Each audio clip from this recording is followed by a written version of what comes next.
arms and our legs, that's the extremity part of it.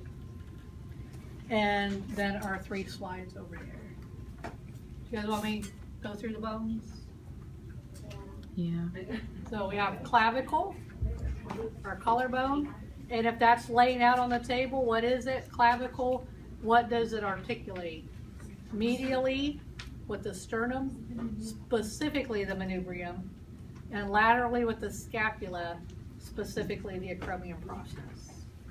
The clavicle articulates in the middle and the lateral side, the sternum and the scapula, or if they get specific, the manubrium is the top of the sternum, and that part of the scapula is the acromion process. Then the scapula, we have the spine of the scapula. If we're above it, the supraspinous. If we're below it, the infraspinous fossa. The points are the acromions, and then we have the glenoid fossa. What articulates in the glenoid fossa?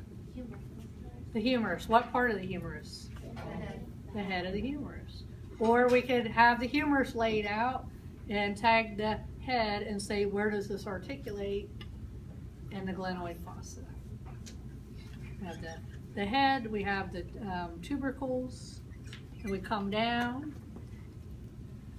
We come down in anatomical position. And we have the capitulum, which articulates with the radial head. We have the trochlea, which articulates with the ulna. The radius is easy. Radial head, radial tuberosity, and then on the ends we have the points, the styloid processes. The ulna is the one that has a lot of things to it. The ulna has the half moon, which we call the semilunar notch or the trochlear notch.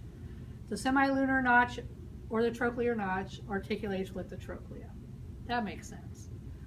The semilunar notch also articulates with the olecranon fossa, so that groove fits in the divot.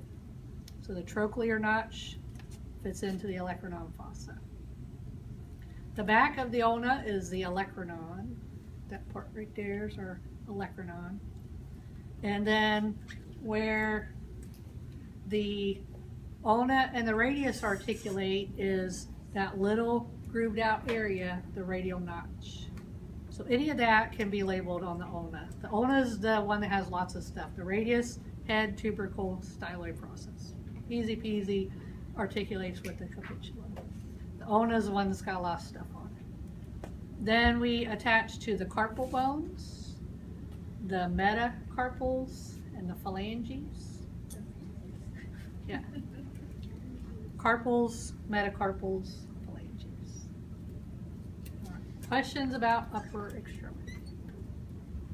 Then we have the pelvis bones. We call those the os coccyx.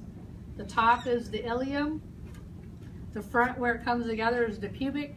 Where it comes together, pubic symphysis. And then we sit on the ischiums back here. The acetabulum, the big hole, is considered part of the os coccyx. What articulates in the acetabulum? The head of the femur. If we tag the head of the femur, where does the head of the femur articulate? In the acetabulum. The notch is the obturator, or the hole is the obturator foramen, and then we have the sciatic notch. And where the two sides come together is the sacroiliac joint, the SI joint. Then we get into the femur. The femur has the head, the femur has the neck, and then it has the big chunky parts. Those are called trochanters. Up here they're called tubercles, down here they're called trochanters. If it's the biggest part, greater trochanter, littler part, lesser trochanter. Then we go down to the end, and we have condyles, medial on the inside, lateral on the outside, and the patellar surface, where the kneecap grooves. The lower leg, tibia, fibula, of the medial condyle and the lateral condyle, the tibial tuberosity.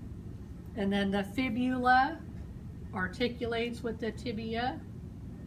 We come down to the ends, and they both have a malleolus. If we're on the medial side, medial malleolus, from the outer side lateral malleolus. And that's what forms the sides of the ankle. So sometimes the question is, what forms the ankle joint?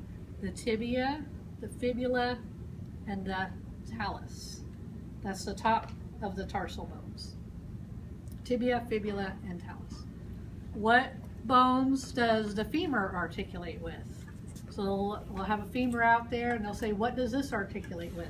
Up here, the os coccyx and the acetabulum articulates with the patella, and it articulates with the tibia. It does not articulate with the fibula. So that's what they'll do, is they'll lay out the tibia, the fibula, the patella, the os coccyx, and maybe a humerus or something. Definitely doesn't articulate with any upper arm bones. So it's going to be ilium, patella, tibia is what the femur articulates with. What forms the ankle joint? Tibia, fibula, talus. And then when we're looking at all these top bones, those are all talus bones. We only have to name two, the tarsal bones. The talus is on top, the calcaneus is the big chunky one. Talus, calcaneus, metatarsals, and tarsals. And that is your appendicular skeleton. On the malleolus, Dr. Graham, can you show me again, what does that have to do with the three, They sit on either side of the talus. okay, So these come down and form the edges of the ankle joint, the tibia and the fibula, and the talus. okay, and the malleolus sits on either side. Right, the Okay, so malleolus just straddles the talus. Okay. Right. Thank you. You're welcome. That's it. So you'll find